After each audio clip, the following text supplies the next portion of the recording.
The emergency klaxon screamed through the command bridge of the Kuz. Eternal dawn as Admiral Dexera watched his civilization die before his 4 eyes. The massive view screen showed nothing but destruction, twisted metal that had once been. Proud starships now drifted like cosmic debris around the dying red giant of Proximo V. "Hull breach on Deck 7. Shouted Lieutenant Morkellen from his station, his pale blue skin glistening with fierce sweat. "Emergency bulkheads are holding, but barely." Dexera gripped the command rail with his 6-fingered hands, feeling the ship shudder as another plasma blast from the Crimson Devourers tore through their outer hull. These monsters weren't just weapons. They were living nightmares that consumed everything in their path. Each one stood 3 stories tall, their bodies a horrifying fusion of organic tissue and adaptive metal that pulsed with stolen energy. From devoured worlds, the colony ship Peaceful Haven is taking heavy fire. Communications Officer Yelinara's voice cracked with desperation. They're requesting immediate assistance. Through the chaos, Dexera could see the massive civilian vessel home to nearly 2 million Catherian refugees as it tried desperately to escape the battle zone. The ship was beautiful, designed for exploration and peaceful contact with other species, never meant for war. Its elegant silver hull gleamed in the dying starlight as it accelerated toward the jump point. But the Devourers were faster. 3 of the biomechanical horrors burst from the darkness like metallic sharks, their tentacle-like appendages crackling with absorbed weapon energy. The first one slammed into the colony ship's port side, its drill-tipped arms punching through the hull like it was made of paper. The second began feeding immediately, its body glowing brighter as it drained the ship's power core. "No, no, no," Yelinara whispered, her large eyes filling with tears as she watched the readings on her screen. "Life support failure across all decks. They single quotes, They're all gone." The Peaceful Haven exploded in a brilliant flash, taking with it thousands of families, children, elders, people who had never hurt anyone in their lives. The Devourers absorbed the explosion's energy, growing larger and more powerful. Dexera felt something break inside his chest. This was the 17th star system to fall in just 6 months. The Catherian Union, which had stood for 3 centuries as a beacon of peace and scientific advancement in this sector of the galaxy, was being systematically erased from existence. "Status report," he barked, trying to keep his voice steady. "For his crew, we've lost 60% of the fleet," reported Tactical Officer Zenmera, her usually calm demeanor shattered. "The Devourers are adapting to our quantum missiles faster than we can modify them. Every time we hit them with something new, they just ... change." That was the truly terrifying thing about these creatures. Traditional warfare meant nothing to them. Fire energy weapons, and they developed energy-resistant skin. Launched kinetic projectiles, and they grew armor plating. Used electromagnetic, pulse weapons, and they evolved immunity within minutes. They were the perfect predator, designed to consume and adapt to any threat. "Sir," the voice of Scout Captain Yelinara crackled over the come from her fast reconnaissance ship. "The are moving toward the inner colonies? Kethra Prime is directly in their path." Dexera's heart stopped. Cathara Prime, their homeworld, where 12 billion souls lived in the floating crystal cities among the clouds. His own family was there. His mate, his offspring, his aging parents who tended the memory gardens where the history of their people was preserved in living crystal. "All remaining ships, form defensive line Alpha 7, he commanded. Knowing it was hopeless, but unable to abandon his duty, we'll buy the evacuation fleets as much time as we can. The battle was brutal and one-sided. The Catherian weapons, designed for precise defensive actions, were useless against an enemy that thrived on consumption and adaptation. Their beautiful ships, with their elegant curves and peaceful intentions, were torn apart by creatures that knew only hunger.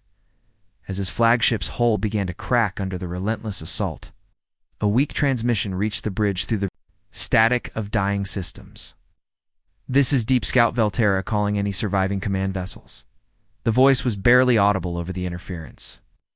"Long-range sensors have detected something impossible in the outer rim. System Sol, Sector 7.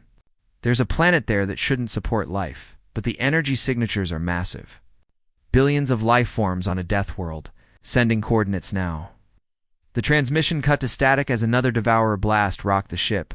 Emergency lighting bathed the bridge in red as systems failed one by one. Dexara looked at his crew. These brave souls who had served with him for years, who trusted him to lead them to victory. Now they would die with him in the cold vacuum of space, with his final act as Admiral. Dexara activated the emergency beacon, broadcasting the coordinates from Scout Veltara across all remaining Catherian frequencies. Maybe somewhere in that impossible system, someone would hear their call for help. Maybe someone would succeed where they had failed. As the bridge filled with smoke and the screams of dying metal, Admiral Dexara closed his 4 eyes and whispered a prayer to the ancient spirits of his people. The Crimson Devourers had won this battle, but perhaps hope still lived among the stars. The Ku's Starseeker tumbled through space like a dying bird, its hull cracked and bleeding atmosphere into the void. Scout Captain Zintara fought with the controls as her ship spun helplessly toward the strange yellow star that her sensors had detected from the ruins of Proximavi. "Captain, we're losing life support on 3 decks," reported Engineer Colinara, his usually steady voice tight with panic. "The jump drive is completely fried, and we've got massive hull breaches across the forward section." Zintara's ship had been beautiful once, sleek and silver like all Catherian vessels, designed for peaceful exploration among the stars. Now it looked like a piece of scrap metal, scarred by Devourer weapons and barely holding together after their desperate escape. From the battle zone, "Dr. Melchoris, what are you reading from this system?" she called to her science officer, who was hunched over his instruments with an expression of complete confusion. "Captain, this makes no sense at all," Dr. Melchoris replied, his 3 eyes wide with disbelief. "According to our sensors, the 3rd planet from this star should be completely lifeless. The atmospheric composition alone would kill any known species within minutes." The doctor's hands trembled as he read off the planetary data. Oxygen levels at 21%, that's toxic to most civilized species. Nitrogen at 78%. The gravity is nearly twice what we consider safe. But Captain, that's not even the worst part. Zintara steadied herself against her command chair as another piece of debris bounced off their hull. "What else?" "The weather patterns are absolutely insane," Dr. Melchoris continued, his voice rising with each new discovery. "I'm detecting storms that would flatten our strongest buildings, temperature variations that swing from freezing to boiling, and radiation levels from their star that should have sterilized all life millions of years ago." Through the view screen, Zintara could see the blue and white planet growing larger as their damaged ship was pulled in by its gravity. It looked peaceful from space, but her sensors told a different story. This world was a nightmare of deadly conditions that no intelligent species should be able to survive. "Yet you're detecting life signs?" she asked. "Not just life signs, Captain. It's massive energy signatures that suggest advanced civilization. Cities with populations in the millions. Technology that rivals our own, and the bio-readings." Dr. Melchoris paused, checking his instruments again. "Captain, there are billions of complex life forms down there. Billions."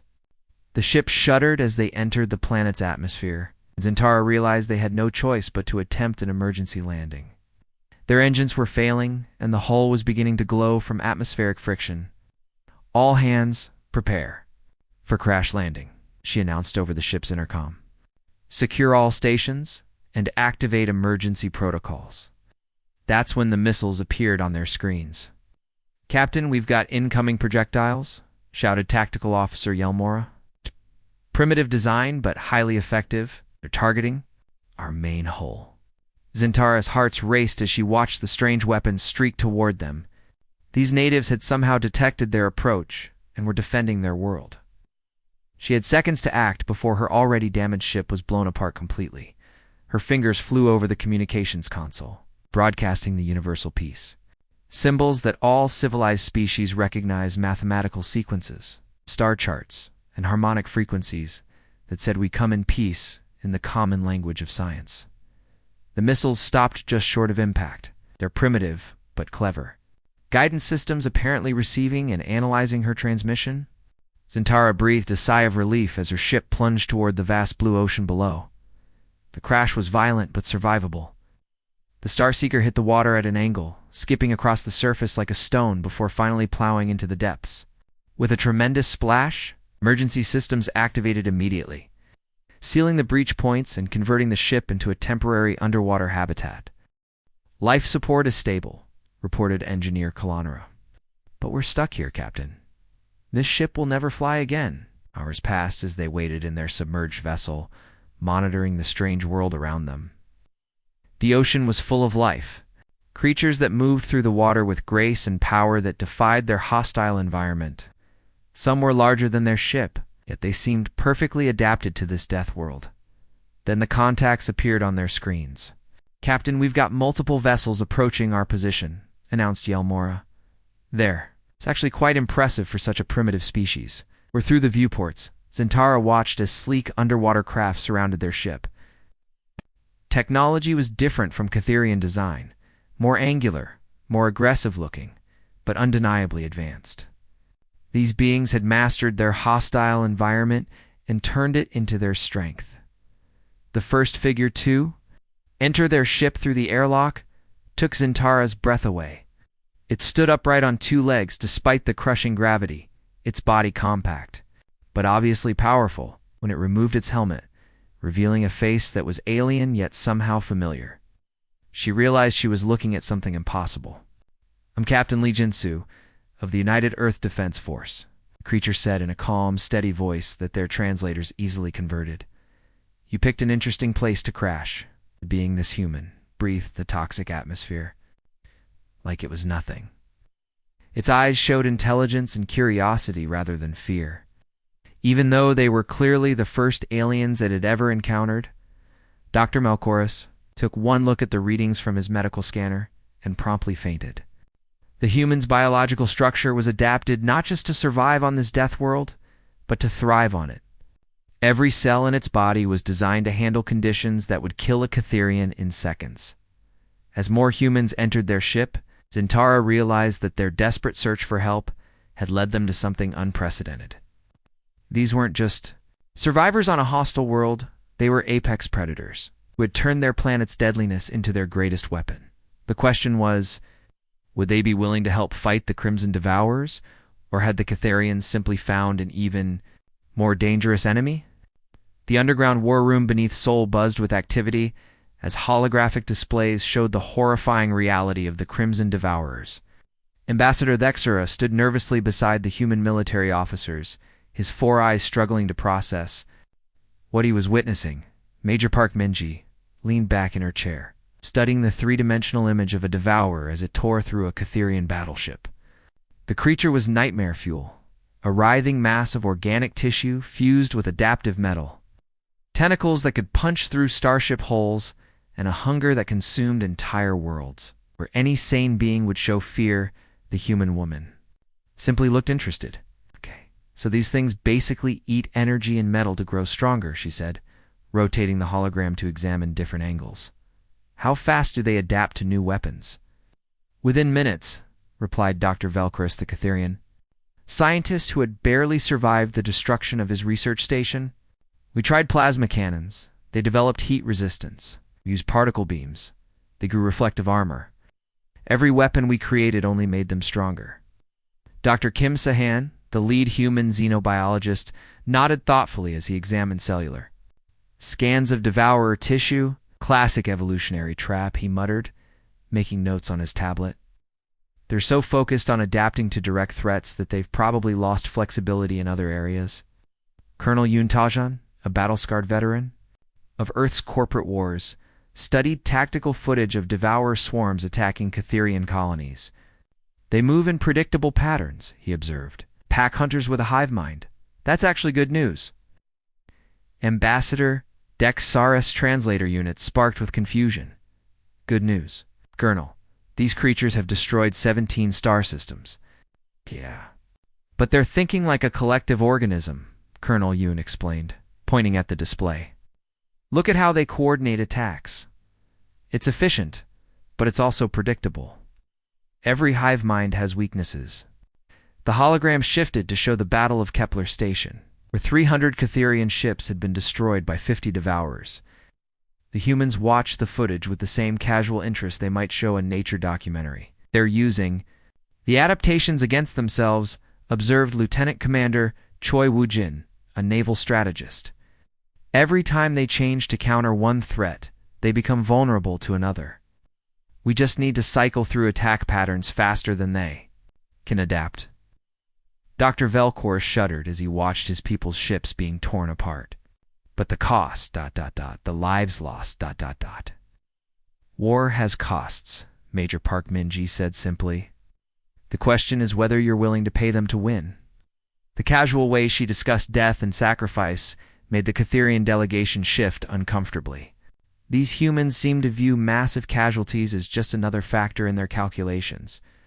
Your species, Ambassador Dexera, began carefully. You seem remarkably comfortable with the concept of warfare? Captain Lee Jinsu, who had been quietly observing the discussion, smiled grimly. Ambassador, let me show you something. The hologram changed to display Earth, the blue and white world that had seemed so peaceful from space. But as the image zoomed in, it revealed the true nature of humanity's home.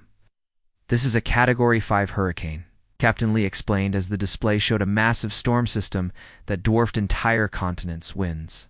Over 300 kilometers per hour, this one killed 200,000 people last year. We call it Tuesday. The display shifted to show a volcanic eruption that sent ash clouds into the stratosphere. Mount Toba erupted 6 months ago. It's disrupted global weather patterns, caused famines that killed millions. We rebuilt and moved on. More images flashed. By earthquakes that leveled cities, tsunamis that wiped out coastal regions, diseases that swept across continents, ice ages that lasted thousands of years. Every single day on Earth is a fight for survival, Major Park Min-gi added, her voice matter-of-fact.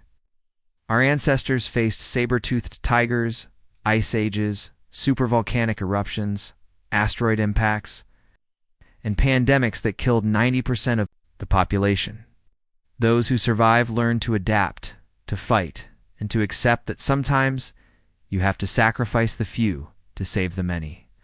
Dr. Kim Se-han pulled up biological data on his screen. Our entire evolutionary history is warfare. Fight diseases, predators, natural disasters, other humans, and the planet itself.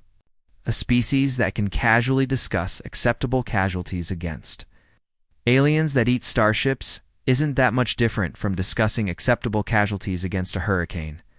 The Catherian delegates looked increasingly uncomfortable as they began to understand what they were dealing with. These humans weren't just asking to help. They were offering to do things that no civilized species would consider. The Devourers adapt to direct threats, Colonel Yoon continued. But they've probably never faced an enemy that uses the environment as a weapon. We don't just fight our enemies, we turn the battlefield itself against them. Lieutenant Commander Choi brought up tactical simulations on his display. Phase 1.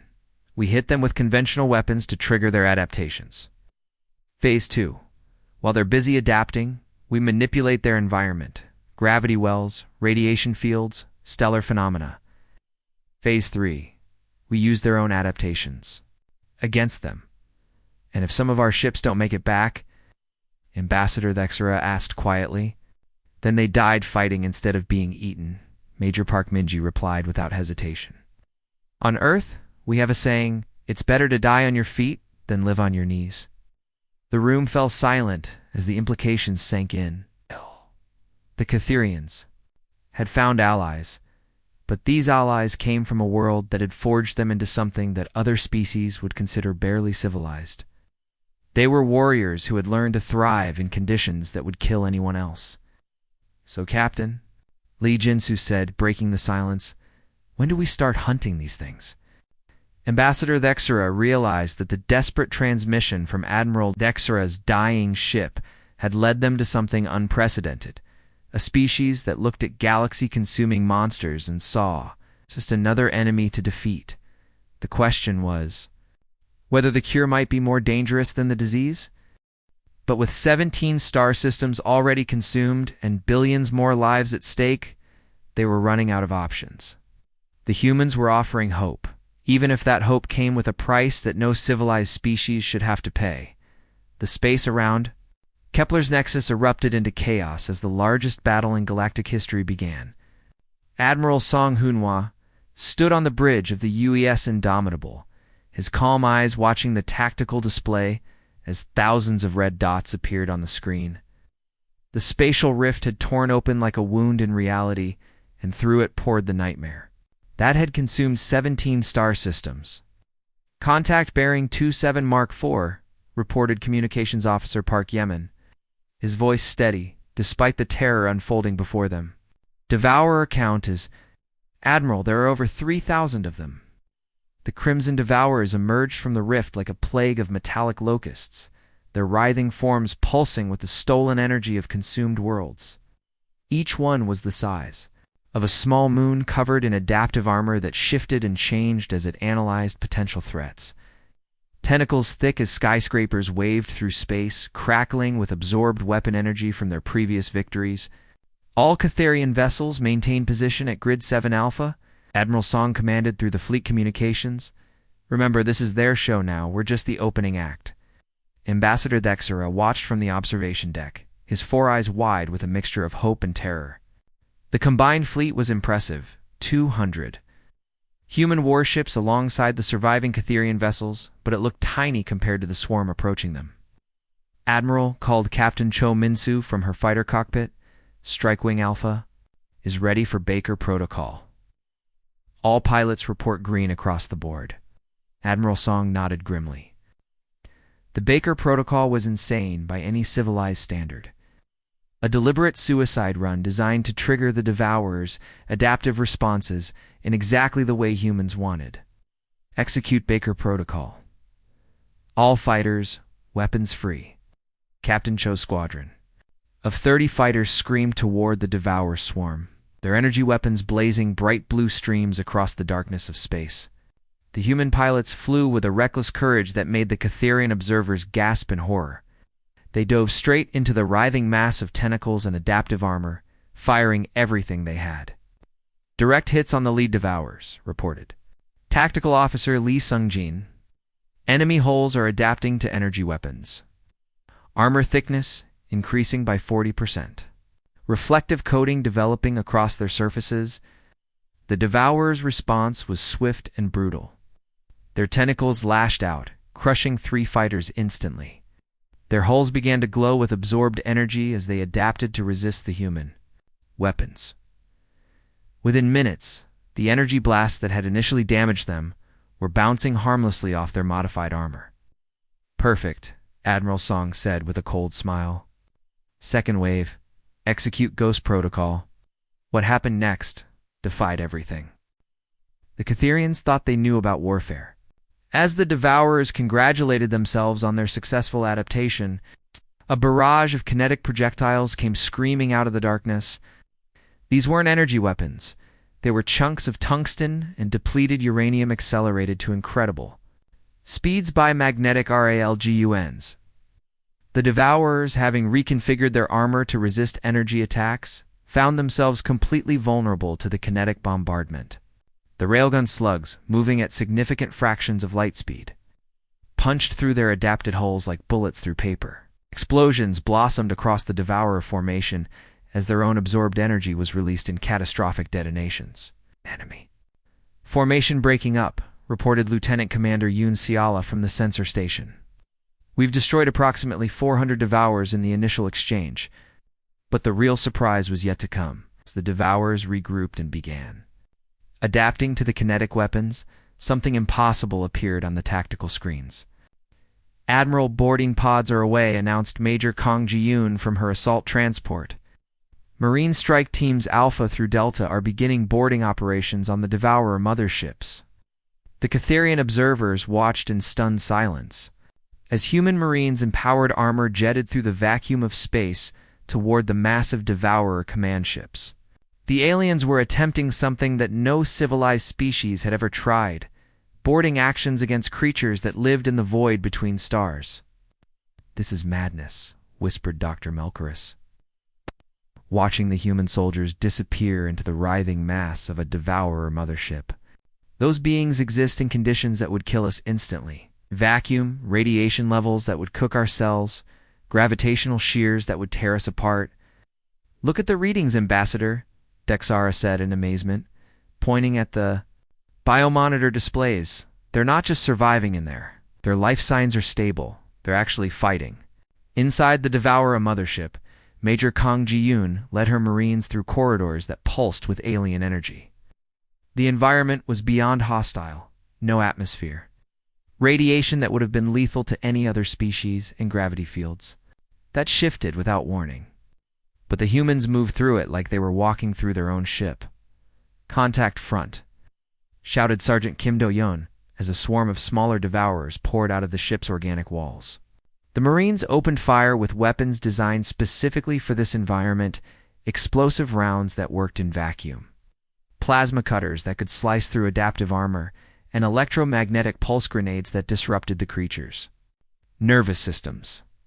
The battle inside the mothership was brutal and close quarters.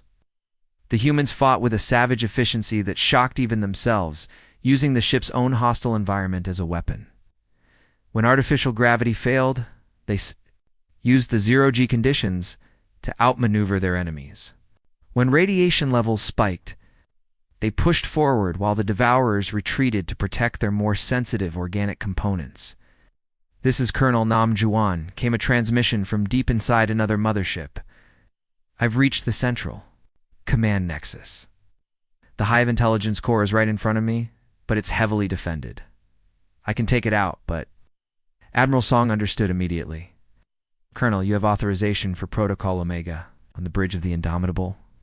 The command crew watched as Colonel Nam Guan's bio readings spiked and then went dark.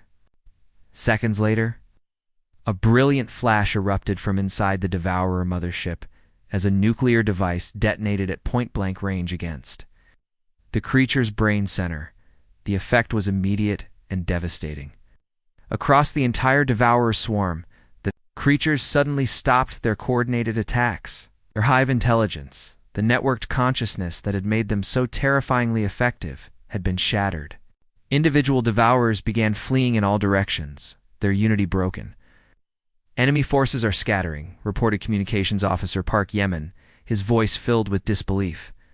"Admiral, they're actually retreating? The Devourers are running?" 4. The first time in recorded galactic history, the Crimson Devourers had been defeated in open battle. The creatures that had consumed 17 star systems and billions of lives were fleeing like frightened animals. Admiral Song allowed himself a small smile as he watched the tactical display. The humans had done something that every other species thought impossible. They had turned the galaxy's greatest nightmare into just another enemy to be defeated. "All vessels pursue and destroy," he ordered. "Make sure they remember this day. Make sure they know that Earth's children don't just survive, we fight back." The Battle of Kepler's Nexus was over, but its impact would echo across the galaxy for generations to come. The crystal spires of New Kethra gleamed in the light of twin suns as beings from across the galaxy gathered for the most significant memorial ceremony in recorded history. 1 year had passed since the Battle of Kepler's Nexus, and the impossible had become reality. The Crimson Devourers had been not just defeated, but driven to the very edges of known space.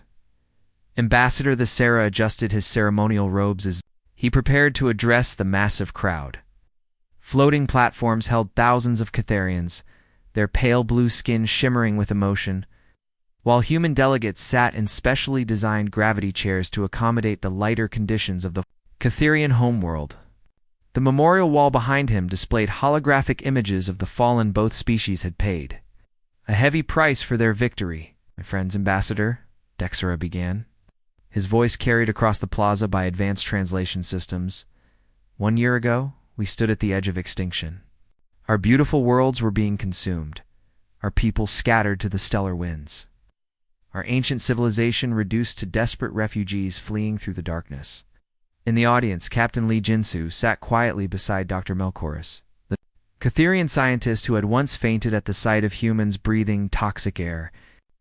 The alien doctor now wore a small pin on his collar, a miniature Earth, symbol that had become popular among Catharians as a reminder that sometimes salvation came from the most unexpected places. We searched the galaxy for help, the ambassador continued, and found it on a world that our computers classified as uninhabitable. A death world where no intelligent life should have been able to survive, let alone thrive. The memorial gardens around the plaza were filled with children of both species playing together. Young Catharians with their pale skin and four eyes chased human children who seemed impossibly robust and energetic in the lighter gravity. They spoke in the hybrid language that had developed naturally between the species, part Catharian melody, part human directness. These humans, Ambassador Thixera's voice grew stronger. These impossible beings from their impossible world taught us something we had forgotten in our centuries of peace. They showed us that survival isn't about avoiding danger. It's about facing it with courage we never knew we possessed. The crowd murmured agreement as holographic displays showed images from the past year. Crimson devourers fleeing from joint human-Catharian fleets. Devastated worlds being rebuilt with hybrid technology that combined Catharian elegance with human durability. Refugee camps being transformed into thriving colonies where both species learned from each other. General Han Yunji stepped up to the podium, her military uniform bearing decorations from both Earth and the Catharian Union. She had spent the past year training the new integrated defense forces, teaching alien species the art of what humans called constructive violence. The universe is vast, General Han began. Her words translated into a dozen different languages, and it's full of dangers we haven't even imagined yet. But the past year has taught us something important. We're stronger together than we ever were apart. Behind her, the memorial wall shifted to show recent victories. The liberation of the Arcturus colonies, where hybrid tactics had driven off a devourer remnant force, the rescue of the vegan refugee fleet, accomplished by human marines operating in conditions that would have killed any other species, the establishment of early warning stations throughout the Outer Rim, staffed by crews that could survive in environments previously considered uninhabitable. Dr. Melchorus leaned over to Captain Lee during the ceremony. "Your people continue to amaze us," he whispered through his translator. "Last week I watched human engineers working on the orbital platforms around Rigel 7. The radiation levels there would have killed my people in minutes, but your workers treated it like a minor inconvenience." Captain Lee smiled. "That's just Tuesday for us, Doc, but your people have taught us things too. Your crystal matrix technology has revolutionized our ship designs, and your peaceful philosophy has helped some of our more aggressive commanders learn when not to fight." As if summoned by their conversation, alerts began chiming from the communication devices carried by military personnel throughout the crowd. General Han paused in her speech as an aide approached with an urgent message. "Pad. Long-range sensors have detected distress signals from the galactic core," she announced, her voice carrying easily across the now silent plaza. "Multiple civilizations under attack by unknown hostiles. They're requesting immediate assistance." Crowd began to murmur with concern, but General Han held up her hand for silence. "The Human-Catharian Alliance stands ready. Our joint fleets are already moving to intercept. Whatever's out there threatening innocent lives will learn the same lesson the Devourers learned."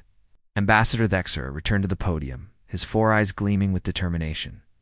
"This is why we build these memorials," he declared. "Not just to remember the dead, but to remember why they died. They gave their lives so that others might live free from fear."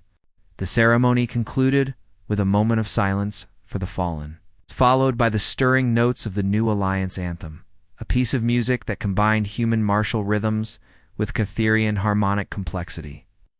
As the crowd began to disperse, families of both species mingled freely, their children already making plans for the future. High above the planet, the combined fleets of Earth and Kethera were already moving toward the galactic core. Sleek Catharian vessels flew alongside the more angular human warships, their crews trained in tactics that no enemy could adapt to because they came from a world where adaptation meant survival. In the months that followed, the galaxy would learn that the alliance between the peaceful Catharians and the warrior humans was more than just a military partnership. It was a new way of thinking about survival diplomacy, the responsibilities that came with power. The Crimson Devourers, scattered to the dark spaces between galaxies, carried warnings to whatever alien intelligences would listen. They spoke of the small blue world where death itself had learned to fight back, and of the impossible alliance between those who sought peace and those who were forged by war. But in the bright halls of New Kethra and the bustling cities of Earth, children of both species grew up learning each other's languages, sharing each other's dreams, preparing for a future where no civilization would ever again face extinction alone. The Deathworlders had found their purpose among the stars. The galaxy would never be the same. The end.